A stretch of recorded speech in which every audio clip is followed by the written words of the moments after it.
Hello friends, ഇന്ന് നമ്മൾ വന്നിട്ടുള്ളത് പച്ചപ്പുളി ഉപയോഗിച്ച് നമുക്ക് എങ്ങനെയാണ് മീൻ കറി വെച്ചെടുക്കുക എന്നുള്ളതാണ് ഇന്നത്തെ വീഡിയോയിലൂടെ പറയുന്നത്. പണ്ട് കാലങ്ങളിലൊക്കെ എപ്പോഴും ഉപയോഗിക്കുന്ന ഒരു കറിയാണിത്. അപ്പോൾ നമ്മൾ പച്ചപ്പുളി ഇതേപോലെ വെള്ളം ഒഴിച്ചതിന് ശേഷം അടുപ്പത്ത് വെക്കുക. അടുപ്പത്ത് വെച്ചതിന് ശേഷം നല്ല തിള വരുമ്പോൾ നമ്മൾ അതൊന്ന് തൊട്ട് നോക്കിയാൽ തന്നെ നമുക്കറിയാൻ പറ്റും പുളി വെന്തിട്ടുണ്ടെന്നുള്ളത്. ഇനി നമ്മൾ ഇതൊന്ന് കോരി മാറ്റിയതിന് ശേഷം നമ്മൾ ഒരു പാത്രത്തിലേക്ക് കോരിയെടുക്കുക. കോരിയെടുത്തതിന് ശേഷം നമ്മൾ നല്ലവണ്ണം ഇതൊന്ന് ഉടച്ചെടുക്കണം. ചൂടുണ്ടാവും. ചൂടുണ്ടായതുകൊണ്ട് നമ്മൾ ഇതേപോലത്തെ കയ്യിൽ ഉപയോഗിച്ചിട്ടാണ് ജസ്റ്റ് ചൂട് കൊടുക്കുക തന്നെ നമ്മൾ ഉടച്ചെടുക്കുന്നത്. ഇതേ രീതിയിൽ നമ്മൾ ഉടച്ചെടുക്കുക.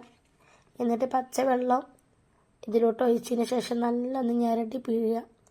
അങ്ങനെ പിഴിഞ്ഞ് കഴിഞ്ഞാൽ നമുക്കതിൻ്റെ ഫുൾ സത്തും ഈ പുളിയിൽ നിന്ന് ഇറങ്ങി കിട്ടും. ഇനി നമ്മൾ ഈ പുളീൻ്റെ ചണ്ടിയോ കുരു ഒന്നും പെടാൻ പാടില്ല. എന്നിട്ട് നമ്മളൊരു അരിപ്പ് ഉപയോഗിച്ചിട്ട് അരിച്ചെടുക്കണം. അരിച്ചെടുത്തതിന് ശേഷം നമ്മൾ ഇതേപോലെ നമ്മുടെ ചട്ടി അടുപ്പത്ത് വെച്ചിട്ട് അതിലോട്ട് ഈ പുളിവെള്ളം ഒഴിച്ച് കൊടുക്കുകയാണ്. പുളിവെള്ളം ഒഴിച്ച് കഴിഞ്ഞാൽ നമ്മൾ ഇതേ രീതിയിലായിരിക്കും ഉണ്ടാവുക. ഈ രീതിയിലോട്ടാണ് നമുക്ക് ആവശ്യമായിട്ടുള്ള പൊടികൾ ഇട്ട് കൊടുക്കേണ്ടത്. നമുക്ക് ആവശ്യത്തിന് ഉപ്പിട്ട് കൊടുക്കുക. അതേപോലെ തന്നെ മഞ്ഞൾപ്പൊടി ഇട്ട് കൊടുക്കണം. പച്ചമുളക് ഇട്ട് കൊടുക്കണം.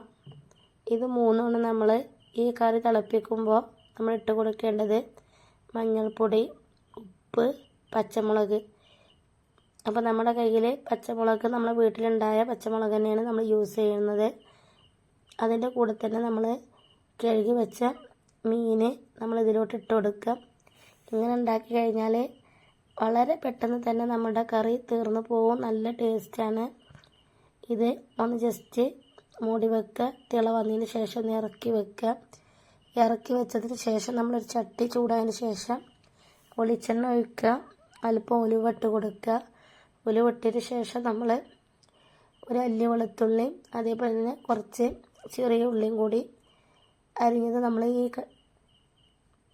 ഇതിലോട്ട് ഇട്ട് കൊടുക്കുക. അതുപോലെ തന്നെ വറ്റൽമുളക് ഉണ്ടെങ്കിൽ വറ്റൽമുളകും കറിവേപ്പിലയും ഇട്ട് കൊടുക്കുക. അപ്പോൾ ഭയങ്കര ടേസ്റ്റാണ്. ഇനി ഇതിലോട്ട് നമ്മൾ ഒഴിച്ച് കൊടുക്കുക. ഇത് തന്നെ മതി നമുക്ക് ചോറ് കഴിക്കാൻ വേണ്ടിയിട്ട്. അപ്പോൾ വീഡിയോ ഇഷ്ടപ്പെട്ടാൽ ലൈക്ക് ചെയ്യാനും ഷെയർ ചെയ്യാനും കമൻറ്റ് ചെയ്യാനും സബ്സ്ക്രൈബ് ചെയ്യാനും തൊട്ടടുത്ത് കാണുന്ന ബെല്ലൈക്കൺ ക്ലിക്ക് ചെയ്യാനും മറക്കരുത്. ഇത് നമ്മുടെ പൂളൻ്റെ കൂടെയും നമ്മുടെ ദോശൻ്റെ കൂടെയും ചോറിൻ്റെ കൂടെയൊക്കെയും കഴിക്കാൻ പറ്റുന്നൊരു കറിയാണ്.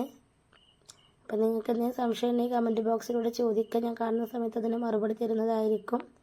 Thank you for watching.